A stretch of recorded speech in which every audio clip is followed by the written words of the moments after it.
Hello guys, आज से हम बिहार एसआई के लिए होमवर्क सीरीज स्टार्ट करने जा रहे हैं। इसमें होमवर्क सीरीज फर्स्ट आज हम करवाने जा रहे हैं आप लोगों को।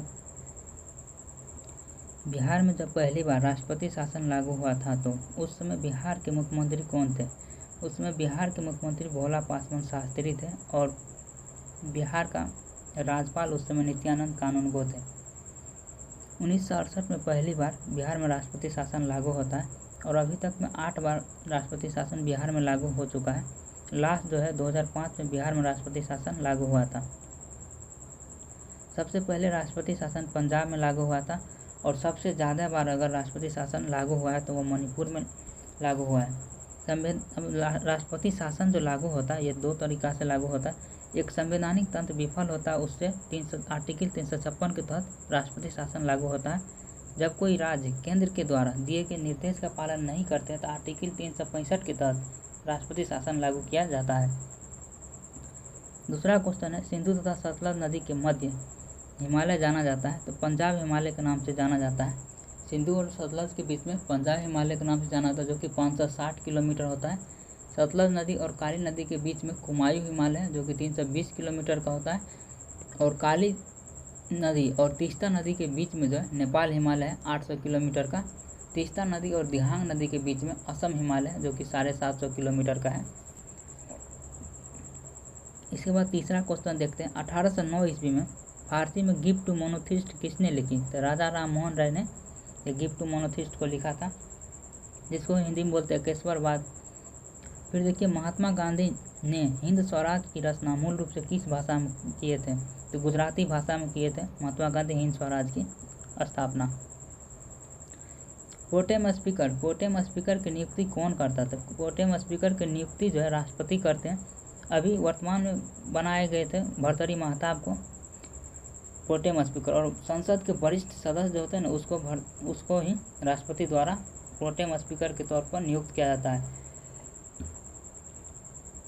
शपथ और नियुक्ति दोनों राष्ट्रपति दिलाते हैं।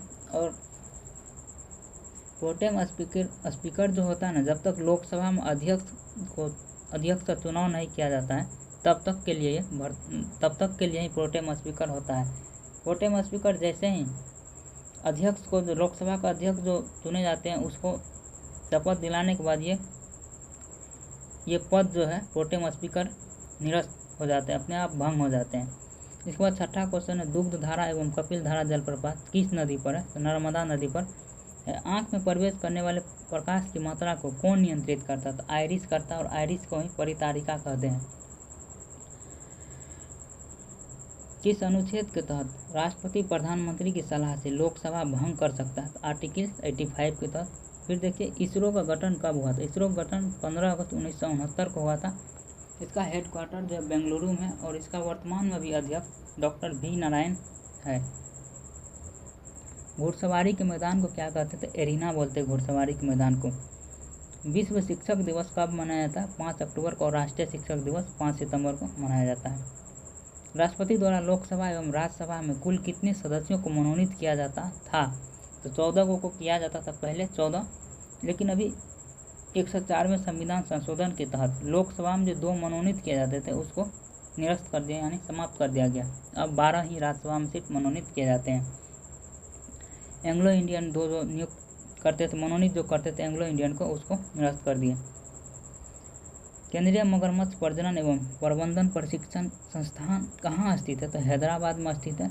किस रंग के प्रकाश का प्रकीर्णन न्यूनतम है? तो लाल का प्रकीर्णन न्यूनतम, और सबसे मैक्सिमम प्रकीर्णन जो होता है, अधिकतम प्रकीर्णन बैगनी रंग का होता है। फिर देखिए, स्विट्जरलैंड की मुद्रा फ्रैंक है, जहाँ की प्रत्यक्ष लोकतंत्र। भारत का जलीय एवं स्थलीय दोनों क्षेत्र मिलाकर अक्षांशीय विस्तार 6 डिग्री 4 मिनट उत्तरी अक्षांश से 37 डिग्री 6 मिनट उत्तरी अक्षांश है। भारत के पूर्वोत्तर के अंतर्गत कितने राज्य आते हैं? तो फिर देखिए, पूर्वोत्तर में 8 राज्य आते हैं। 7 तो सिस्टर हो गया, 7 सिस्टर राज्य, उसके बाद एक सिक्किम, सबको मिलाकर 8 हो गया। खंभात की खाड़ी किन 2 स्थानों के बीच अवस्थित है? दमन व दीव के बीच में स्थित है खंभात की खाड़ी। भारत के किन राज्यों की समुद्री तट रेखा सबसे लंबी है? तो गुजरात, और सबसे छोटा है गोवा। और अभी हाल ही में ये समुद्री तट रेखा के बारे में आया है, जो कि देखिए पश्चिम भाग में गुजरात ही सबसे बड़ा है, लेकिन अगर टोटल पूछे केंद्र शासित प्रदेश और राज्य राज्य में सबसे ज़्यादा किसका, तो अंडमान निकोबार का, तब इसमें सबसे ज़्यादा हो जाएगा। और पूर्वी साइड जो है पहले आंध्र प्रदेश था सबसे, समुद्री तट से सबसे ज़्यादा लंबा शेयर करता था, लेकिन अभी तमिलनाडु सबसे ज़्यादा करते हैं पूर्वी साइड में, कोरोमंडल तट जिसको बोलते हैं।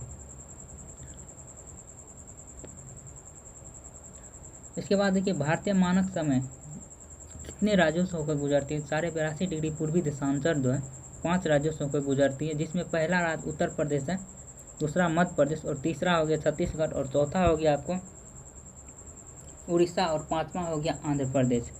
6 डिग्री चैनल किसके बीच है, ग्रेट निकोबार और सुमात्रा के बीच है। भारत का औसत समुद्र तल का मापन कहाँ से किया जाता है, चेन्नई से। अगर 0 डिग्री देशांतर रेखा पर दिन का 12 बज रहा है तो 100 डिग्री पूर्वी देशांतर पर समय क्या होगा।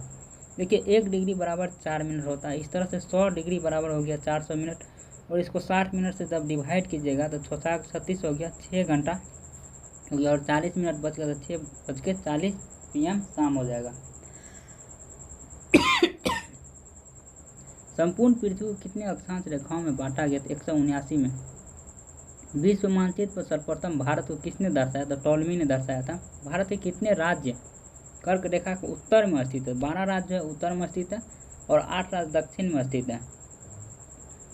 कर्क रेखा एवं 82.5 डिग्री पूर्वी देशांतर रेखा एक दूसरे को किस राज्य में प्रतिच्छेद करती है, छत्तीसगढ़ में प्रतिच्छेद करती है एक दूसरे को, बघेलखंड के पठारी क्षेत्र में भी करती है।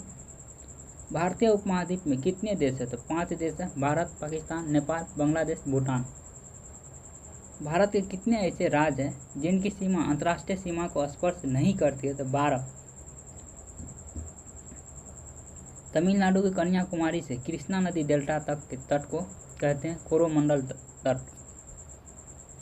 सहकारी क्षेत्र के विकास के लिए किस वर्ष सहकारिता मंत्रालय की स्थापना की गई, 2021 में। कब किया गया, 2001 से 2011 के बीच भारत की जनसंख्या में कितनी प्रतिशत की वृद्धि हुई, 17.64% का। केंद्रीय महिला एवं बाल विकास मंत्री श्रीमती अन्नपूर्णा देवी ने बाल विवाह मुक्त भारत राष्ट्रीय अभियान का शुभारंभ कहाँ से किया है, 25 नवंबर 2024 को किए थे। कहाँ से, तो न्यू दिल्ली से। अंतर्राष्ट्रीय महिला विरोधी हिंसा उन्मूलन दिवस कब मनाया जाता है, 25 नवंबर।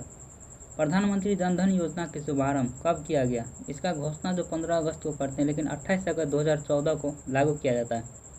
केंद्रीय स्वास्थ्य और परिवार कल्याण मंत्रालय की ओर से जारी राष्ट्रीय परिवार और स्वास्थ्य सर्वेक्षण के आंकड़ों के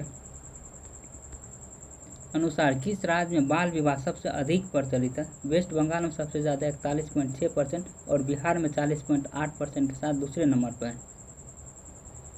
इसके बाद देखिए पौधों की वृद्धि के मापन के लिए उपकरण जो केस्कोग्राफ, और ये केस्कोग्राफ आपको पता होगा जगदीश चंद्र बसु जो थे उन्होंने इसका आविष्कार किया। फिर मोहिनीअट्टम और कथकली दोनों केरल में। मोहिनीअट्टम जो है भगवान विष्णु ने मोहिनी रूप धारण किए थे। ग्लोबल गर्लहुड रिपोर्ट कौन जारी करता, सेव द चिल्ड्रेन। देश में जन्म एवं मृत्यु रजिस्ट्रीकरण अधिनियम कब पारित हुआ, 1969 में यह पारित किया जाता है।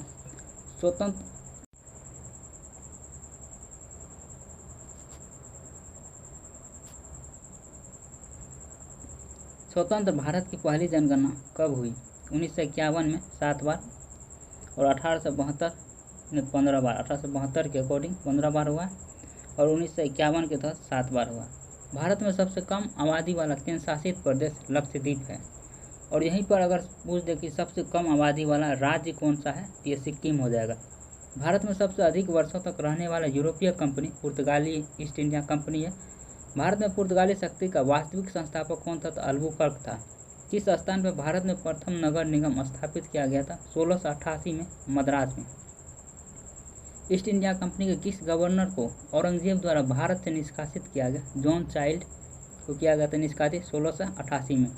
वांडीवास का युद्ध कब हुआ, 22 जनवरी 1760 ब्रिटिश और फ्रांस के बीच में, जिसमें ब्रिटिश जीतता है और फ्रांस की हार होती है। फ्रांसीसी ने अपना मुख्यालय नगर बनाया था किसको, तो पांडिचेरी को। देखो डच ने किस मुगल बादशाह के समय पटना में अपनी व्यापारिक कोठी खोली थी, 1632 में व्यापारिक कोठी खोली थी। और किसके काल में, शाहजहां के काल में। शाहजहां का काल 1628 से 1657 तक होता है, और इसके बाद इसका बेटा औरंगजेब शासन करने लगता है शाहजहां को गिरफ्तार करके। कर्नाटक युद्ध किन किन के मध्य लड़ा गया? The British east India company और फ्रांसीसी ईस्ट इंडिया कंपनी के बीच में लड़ा गया था कर्नाटिक वार। इसके बाद देखिए चोल का युद्ध कब हुआ? चोल का युद्ध 1508 में होता है मिस्र और पुर्तगाल के बीच में, जिससे मिस्र जीतता है और पुर्तगाल हार जाता है। राजा राम मोहन राय का पूर्वगामी किसे कहा जाता है? अल्बुकर्क को। भारतीय सेना ने 1961 ईस्वी में किस ऑपरेशन के तहत गोवा को पुर्तगालियों से मुक्त कराया? ऑपरेशन विजय। डच ईस्ट इंडिया कंपनी का स्थापना 1602 में। शब्दवर्षीय युद्ध ब्रिटिश और फ्रांस के बीच हुई 1756 से 1763 तक, और यह पेरिस के संधि के तहत समाप्त किया जाता है। किसने ईस्ट इंडिया कंपनी के बारे में यह टिप्पणी की कि कंपनी एक असंगति है, परंतु यह उस व्यवस्था का भाग है जहाँ सब कुछ असंगत है? Lord Macaulay. अंग्रेजों द्वारा प्रथम मान्यता प्राप्त फैक्ट्री कहाँ खोली गई? 16 से 11 में आंध्र प्रदेश मसूलीपट्टनम में। और देखिए अंग्रेजों के द्वारा ये तो खोला गया, लेकिन सबसे पहले 1608 में सूरत में खोला जाता जो कि असफल रहता। इसके बाद फिर 1613 में सूरत में खोलता है फैक्ट्री और उसमें अंग्रेजों सफल होता है। किस अधिनियम द्वारा बंगाल के गवर्नर को बंगाल का गवर्नर जनरल पद का नाम दिया गया? 1773 के रेगुलेटिंग एक्ट को। इसके बाद देखिए 1833 में के चार्टर एक्ट के तहत बंगाल के गवर्नर जनरल को भारत का गवर्नर जनरल बनाया था, जिसमें कि पहला विलियम बेंटिंग बनता है। इसके बाद फिर 1858 में 58 के एक्ट के तहत भारत के गवर्नर जनरल को वायसराय बनाया जाता है। वायसराय पहला लॉर्ड कैनिंग रहता है। इसके बाद देखिए कंपनी के कर्मचारियों को बिना लाइसेंस प्राप्त किए निजी व्यापार करने तथा भारतीय लोगों से उपहार लेना प्रतिबंधित कर दिया गया 1773 के रेगुलेटिंग एक्ट के तहत। रेगुलेटिंग एक्ट 1773 में निहित कमियों को दूर करने के लिए ब्रिटिश संसद ने कौन सा एक्ट पारित किया? 1781 में जो है एक्ट ऑफ सेटलमेंट किया था। किस एक्ट के तहत गवर्नर जनरल परिषद की संख्या 4 से घटाकर 3 कर दी गई? कब किया गया? 4 से घटाकर 3 कर दिया गया। तो ये आपको 1784 का पीट्स इंडिया एक्ट के तहत। फिर देखिए गवर्नर जनरल को वीटो शक्ति का अधिकार किस एक्ट के तहत दिया गया? 1786 अमेंडमेंट एक्ट के तहत। इसके बाद किस अधिनियम के तहत कंपनी को भारत में व्यापार के एकाधिकार को अगले 20 वर्षों की अवधि के लिए बढ़ा दिया गया? तो ये 1793 के चार्टर एक्ट के तहत। प्रथम विधि आयोग का गठन जो है 1834 में होता है। लॉर्ड मैकाले इसका अध्यक्ष बनता पहला, और विलियम बेंटिंग के काल में। ब्रिटिश सरकार के किस अधिनियम ने सबसे पहली बार भारत में शिक्षा के लिए 1 लाख रुपये दिए थे? 1813 का चार्टर एक्ट के तहत ये दिया था। फिर 1773 का अधिनियम द्वारा कलकत्ता में कब सर्वोच्च न्यायालय का स्थापना किया गया? 1774 में किया जाता, और इसका मुख्य न्यायाधीश सर एलिजा एम्पे बनते।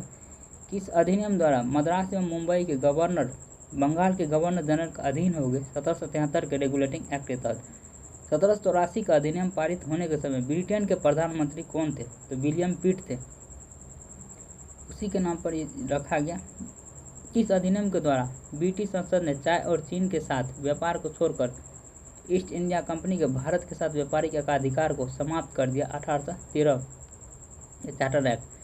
किस एक्ट के तहत बंगाल के गवर्नर जनरल को संपूर्ण भारत के गवर्नर जनरल बना दिया गया? 1833 के चार्टर एक्ट के तहत।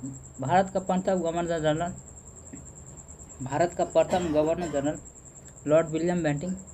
इसके बाद गवर्नर जनरल की परिषद में एक कानूनी सदस्य को शामिल किया था। सर्वप्रथम कानूनी सदस्य के रूप में किसे नामित किया गया था? तो लॉर्ड मैकाले को। भारत में कितने शास्त्रीय भाषाएं थे? 11 है, जिसमें कि तमिल सबसे पुराना है। भारत का सबसे प्राचीनतम नृत्य माना जाता है भरतनाट्यम को, जिसमें शिव भगवान तांडव का रूप करते हैं। भारत में कितने शास्त्रीय नृत्य है? तो 8 है। संस्कृति मंत्रालय के तहत 9 है, जिसमें 9वां 6 को जोड़ा गया। अब देखिए पहला हो गया तमिलनाडु में भरतनाट्यम। इसके बाद कथकली और मोहिनीअट्टम, ये दोनों केरल में हो गया। कथक आपको उत्तर प्रदेश में हो गया। कुचिपुड़ी आंध्र प्रदेश। उड़ीसी उड़ीसा में। मणिपुरी मणिपुर में। और 8वां सतरिया हो गया असम में, जो कि सबसे नया है। कन्नड़ एवं तेलुगु को शास्त्रीय भाषा का दर्जा कब दिया गया? 2008 में।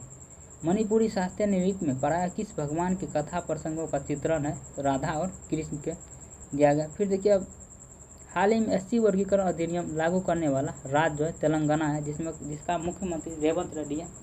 ठीक है दोस्तों, आज का क्लास यहाँ समाप्त करते हैं। अगर आप लोगों को अच्छा लगे तो इस पर कमेंट कीजिएगा, तो हम कंटिन्यू रखेंगे इस क्लास को, नहीं तो हम इसके आगे क्लास नहीं लाएंगे।